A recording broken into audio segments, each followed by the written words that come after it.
સાથે શેર કરીશ પચવામાં હળવી અને સ્વાદમાં એકદમ જબરજસ્ત ઇડલી સાથે ચટણીની રેસીપી. તો આથા વગર આપણે ઇડલીના બેટરને પ્રોટીનથી ભરપૂર મગદાળ સાથે બનાવશું. સાથે અમુક ટિપ્સ સાથે ઇડલીના અંદરથી એકદમ જાળીદાર અને સોફ્ટ તૈયાર કરશું. સાથે ઇડલીના બેટરમાં એક સ્પેશિયલ તડકો એડ કરશું, જેનાથી ઇડલી ઠંડી થયા પછી પણ ખાવામાં એકદમ સોફ્ટ લાગશે. અને ઇડલી સાથે ખાવાની મજા આવે તેવી હોટલ સ્ટાઇલ ચટણી ફક્ત 5 જ મિનિટમાં તૈયાર કરશું. તો નાસ્તો કે જમવામાં ભાવે અને ફાવે તેવી ઇડલી અને ચટણીનો આ કોમ્બો એકવાર ચોક્કસથી ટ્રાય કરવા જેવો છે. તો ચાલો રેસીપી શરૂ કરીએ. રૂ જેવી એકદમ સોફ્ટ ઇડલી બનાવવા માટે મેં 1 વાટકી જેટલી પીળી મગની દાળ લીધેલી છે. તમે ફોતરાવાળી લીલી મગની દાળનો ઉપયોગ પણ કરી શકો છો. સાથે તે જ વાટકીના માપથી અડધી વાટકી જેટલા પોહા લીધેલા છે. રેગ્યુલર બટેટા પોહા માટે જે પોહા વાપરતા હોય તે જ લીધેલા છે. બંનેમાં પાણી એડ કરીને તેને સારી રીતે ધોઈ લઈએ. હવે ધોવાયેલી મગની દાળનું બધું જ પાણી કાઢી લઈએ. હવે મગદાળને પલાળવા માટે મેં 2 વાટકી જેટલી છાશ લીધેલી છે. તેને એડ કરતા જઈને મિક્સ કરી લઈએ. તો મેં બધી જ છાશને એડ કરી દીધેલી છે. અહીં આપણે મગદાળ ડૂબે તેટલી છાશ એડ કરવાની છે. હવે તેને ઢાંકીને ફક્ત 3 થી 4 કલાક માટે રહેવા દઈએ. તો આથા વગર આ ઇડલીને આપણે ઇન્સ્ટન્ટલી બનાવીએ છીએ. પાણી કરતાં મગદાળને જો આપણે છાશમાં પલાળશું તો ઇડલી એકદમ સોફ્ટ તૈયાર થશે અને તેનો સ્વાદ પણ સરસ આવશે. અહીંયા છાશમાં પલાળતી વખતે આપણે એ વાતનું ખાસ ધ્યાન રાખવાનું છે કે મગદાળ એકદમ સારી રીતે ડૂબી જાય. છાશની જગ્યાએ જો તમારે દહીંનો ઉપયોગ કરવો હોય તો તમે અડધી વાટકી જેટલા દહીં સાથે થોડા પાણીમાં મગદાળને પલાળી શકો છો. સાથે મગદાળ સાથે મેં થોડા પોહા એડ કરેલા છે, જેનાથી ઇડલી એકદમ ફૂલેલી અને સોફ્ટ તૈયાર થશે. લગભગ 4 કલાક જેવું થઈ ગયું છે અને મગદાળને જોઈએ તો બધી જ છાશ મગદાળમાં એબ્ઝોર્બ થઈ ગઈ છે. હાથેથી દાળનો દાણો દબાવીએ તો તે સારી રીતે તૂટી જાય છે. મીન્સ તે બરાબર પલળી ગઈ છે.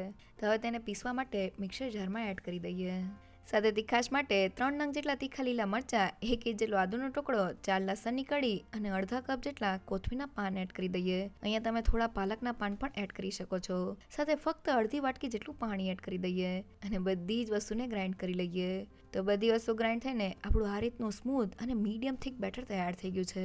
અહીંયા આપણે બેટરને દરદરું નથી રાખવાનું. તો હવે વાટેલા બેટરને મિક્સિંગ બાઉલમાં કાઢી લઈએ અને તેમાં 1/4 ટીસ્પૂન જેટલો હળદર પાવડર, સ્વાદ પ્રમાણે મીઠું અને મેં અડધી વાટકી જેટલો રવો લીધેલો છે. હવે બધી જ વસ્તુને બેટરમાં મિક્સ કરી લઈએ. સાથે બેટરને 2 મિનિટ માટે ફેટી લઈએ, જેથી તે થોડું લાઇટ અને ફ્લફી તૈયાર થઈ જાય. અને હવે બેટરને ઢાંકીને ફક્ત 10 મિનિટ માટેનો રેસ્ટ આપી દઈએ. તો લગભગ 10 થી 15 મિનિટ થઈ ગઈ છે અને બેટરને જોઈએ તો રવો એકદમ સારી રીતે ફૂલી ગયો છે. અત્યારે બેટરની કન્સિસ્ટન્સી આ રીતની મીડિયમ થીક અને રિબનની જેવી છે. અહીંયા આપણે બેટરને જાડું નથી રાખવાનું. જો આ સમયે તમારું બેટર થીક લાગતું હોય તો 1 થી 2 ચમચ જેટલું પાણી એડ કરી દેજો. અને હવે બેટરમાં એડ કરવાનો તડકો બનાવવા વઘારિયામાં 2 મોટી ચમચીલું તેલ એડ કરી દઈએ. ગરમ તેલમાં 1 ચમચીલા રાઈના દાણા, અડધી ચમચીલું જીરું અને 1 ચમચીલી ચણાની દાળ એડ કરી દઈએ. અને દાળ સેજ ગોલ્ડન બ્રાઉન થાય ત્યાં સુધી તેને સાતળી લઈએ. તો લગભગ 1 થી 2 મિનિટમાં જ આપણી દાળ સારી રીતે સતળાઈ ગઈ છે. તો હવે તેમાં 5 થી 6 લીમડાના પાન એડ કરીને તેને પણ સાતળી લઈએ. અને હવે ગરમા ગરમ વઘારને બેટરમાં એડ કરી દઈએ અને મિક્સ કરી લઈએ. તો ઇડલીના બેટરની કન્સિસ્ટન્સી આપણે મીડિયમ થીક અને ચમચામાંથી રિબનની જેમ પડે તેવી રાખવાની છે. અહીંયા આપણે મગદાળને છાશ સાથે પલાળેલી છે, એટલે મગદાળને પીસતી વખતે આપણે વધુ પડતું પાણી એડ નથી કરવાનું. પછી જો આપણને બેટર થીક લાગશે એટલે આપણે પાણી એડ કરીને તેને એડજસ્ટ કરી લેશું. સાથે બેટરમાં આપણે થોડો રવો એડ કરેલો છે. રવાને લીધે ઇડલીનું અંદરનું ટેક્સચર થોડું દાણેદાર તૈયાર થશે. સાથે રવો એડ કર્યા પછી આપણે બેટરને 10 મિનિટ માટેનો રેસ્ટ આપી દેવાનો છે, જેથી આપણો રવો એકદમ સારી રીતે ફૂલી જાય. તો તૈયાર થયેલા બેટર સાથે ઇડલીને બનાવી લઈએ. અને ઇડલીને ફૂલેલી બનાવવા માટે મેં 1 ચમચીલો ઇનો ફ્રૂટ સોલ્ટ લીધેલો છે. તેને એક્ટિવેટ કરવા માટે તેની ઉપર 1 મોટી ચમચીલો લીંબુનો રસ એડ કરી દઈએ અને તેને મિક્સ કરી લઈએ. તો આ ઇડલીને આપણે ઇન્સ્ટન્ટલી બનાવીએ છીએ એટલે થોડો ઇનો એડ કરવાથી તે એકદમ ફૂલેલી અને સોફ્ટ તૈયાર થાય છે. તો ઇનો મિક્સ થવાને લીધે આપણું બેટર આ રીતનું ફ્રોથી તૈયાર થઈ ગયું છે. તો તેમાંથી ફટાફટ ઇડલી બનાવવા માટે મેં ઇડલીની પ્લેટ લીધેલી છે અને તેને થોડા તેલથી ગ્રીસ પણ કરી લીધેલી છે. તેમાં ચમચાથી બેટરને એડ કરી દઈએ. અને હવે ઇડલીને સ્ટીમ કરવા માટે મેં સ્ટીમરને 5 મિનિટ પહેલાં ગરમ કરી લીધેલું છે. હવે તેનું ઢાંકણ ખોલી લઈએ અને હવે તેમાં ઇડલીની પ્લેટને રાખી દઈએ. તો મેં એક સાથે 3 ઇડલીની પ્લેટને રાખી દીધેલી છે. હવે સ્ટીમરનું ઢાંકણ બંધ કરીને હાઈ ગેસની ફ્લેમ પર ઇડલીને 15 મિનિટ માટે સ્ટીમ કરી લઈએ. તો લગભગ 15 મિનિટ જેવું થઈ ગયું છે અને સ્ટીમરનું ઢાંકણ ખોલી લઈએ. તો ઉપરથી એકદમ સારી રીતે આપણી ઇડલી ફૂલી ગઈ છે. છરીની મદદથી ચેક કરીએ તો તે એકદમ ક્લીન બહાર આવે છે. મીન્સ આપણી ઇડલી જરા પણ કાચી નથી. તો મેં ઇડલીની પ્લેટને સ્ટીમરમાંથી કાઢીને થોડી ઠંડી કરી દીધેલી છે. એક ઇડલીને હાથમાં લઈને જોઈએ તો ઇડલીની ઉપર એકદમ સરસ જાળી તૈયાર થાય છે. હાથેથી તોડીને જોઈએ તો ઇડલી ખાવામાં એકદમ સોફ્ટ અને સ્પંજી તૈયાર થઈ છે. એકવાર જરૂરથી ટ્રાય કરજો. તો આપણી એકદમ સોફ્ટ અને જાળીદાર ઇડલી બનીને તૈયાર થઈ ગઈ છે. ઇડલી એકદમ ફૂલેલી બને એટલે મેં બેટરમાં થોડો ઈનો એડ કરેલો છે. તમે તેની જગ્યાએ બેકિંગ સોડાનો ઉપયોગ પણ કરી શકો છો, પણ ઈનોથી વધુ સારું રિઝલ્ટ આવે છે. સાથે ઇડલીને સ્ટીમ કરતી વખતે આપણે સ્ટીમરને 5 મિનિટ પહેલાં ગરમ કરી લેવાનું છે, જેથી અંદર એક ટેમ્પરેચર જનરેટ થઈ જાય. અને પછી ઇડલીને સ્ટીમ કરતી વખતે ગેસની હાઈ ફ્લેમ કરીને તેને 12 થી 15 મિનિટ માટે સ્ટીમ કરી લેવાની છે. તો ઇડલી સાથે ખાવાની મજા તેવી ચટણી બનાવી લઈએ. હવે હોટલ સ્ટાઇલ ચટણી બનાવવા માટે વઘારિયામાં 1 મોટી ચમચીનું તેલ એડ કરી દઈએ. હવે મેં અહીંયા 1/4 કપ અને 4 મોટી ચમચીલા સિંગદાણા લીધેલા છે. તેને એડ કરીને સારી રીતે સાતરી લઈએ. તો લગભગ 1 થી 2 મિનિટમાં સિંગદાણા સતળાઈને ઉપરથી થોડા ગોલ્ડન બ્રાઉન થઈ ગયા છે. તો હવે આ સમયે મેં 1/4 કપ અને 4 મોટી ચમચીલી ધાણિયાની દાળ લીધેલી છે. હવે તીખાશ માટે 2 નંગ જેટલા લીલા મરચાના ટુકડા અને થોડા લીમડાના પાન એડ કરીને સાતરી લઈએ. તો મેં ચટણીમાં સિંગદાણા અને દાળિયાની દાળનું માપ સરખું રાખેલું છે. તો બધી જ વસ્તુ સારી રીતે સતળાઈ ગઈ છે. હવે ગેસની ફ્લેમ બંધ કરી દઈએ. અને મેં અહીંયા 1/4 કપ અને 4 મોટી ચમચીલું સૂકા કોપરાનું છીણ લીધેલું છે. તેને એડ કરીને મિક્સ કરી લઈએ. તો અહીંયા કોપરાનું છીણ આપણે ગેસની ફ્લેમ બંધ કર્યા પછી જ એડ કરવાનું છે.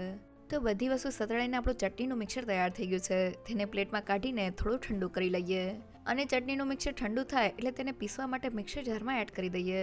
સાથે સ્વાદ પ્રમાણે મીઠું અને બધા ટેસ્ટને બેલેન્સ કરવા માટે 1 ચમચીલું ગોળ એડ કરી દઈએ. અને હવે ચટણીને સ્મૂથ ટેક્સચર દેવા માટે મેં 1/4 કપ અને ફક્ત 4 મોટી ચમચીલું દહીં લીધેલું છે. હવે 1/4 કપ જેટલું પાણી એડ કરીને તેને ગ્રાઇન્ડ કરી લઈએ.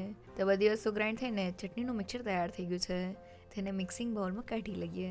અને હવે ચટણીમાં એડ કરવાનો તડકો બનાવવા વઘારિયામાં 1 મોટી ચમચીલું તેલ એડ કરી દઈએ. ગરમ તેલમાં 1/4 ટીસ્પૂન જેટલા રાઈના દાણા અને અડધી ચમચીલી અડદની દાળ એડ કરીને દાળ સેજ ગોલ્ડન બ્રાઉન થાય ત્યાં સુધી તેને સાતરી લઈએ. તો આપણી દાળ સારી રીતે સતળાઈ ગઈ છે. હવે તેમાં 2 સૂકા લાલ મરચાં અને થોડા લીમડાના પાન એડ કરીને તેને પણ સાતરી લઈએ. અને હવે ગરમા ગરમ વઘારને ચટણીમાં એડ કરી દઈએ અને મિક્સ કરી લઈએ. તો વઘાર મિક્સ થઈને આપણી એકદમ હોટલ સ્ટાઇલ ચટણી તૈયાર થઈ ગઈ છે. એકવાર ઇડલી સાથે તેને ચોક્કસથી ટ્રાય કરજો. અહીંયા ચટણીમાં સિંગદાણા, દાળિયા અને કોપરાના છીણને થોડું રોસ્ટ કરવાથી તેનો એકદમ સરસ સ્વાદ આવે છે અને ચટણી લાંબા સમય સુધી સારી રહે છે. સાથે ચટણીને ગ્રાઇન્ડ કરતી વખતે મેં તેમાં થોડું દહીં એડ કરેલું છે. અહીંયા જો ઘરમાં દહીં ના હોય તો તમે તેની જગ્યાએ આંબલીનો ટુકડો એડ કરીને પણ ચટણીને પીસી શકો છો. તો હવે ચટણી સાથે ઇડલીને સર્વ કરી લઈએ.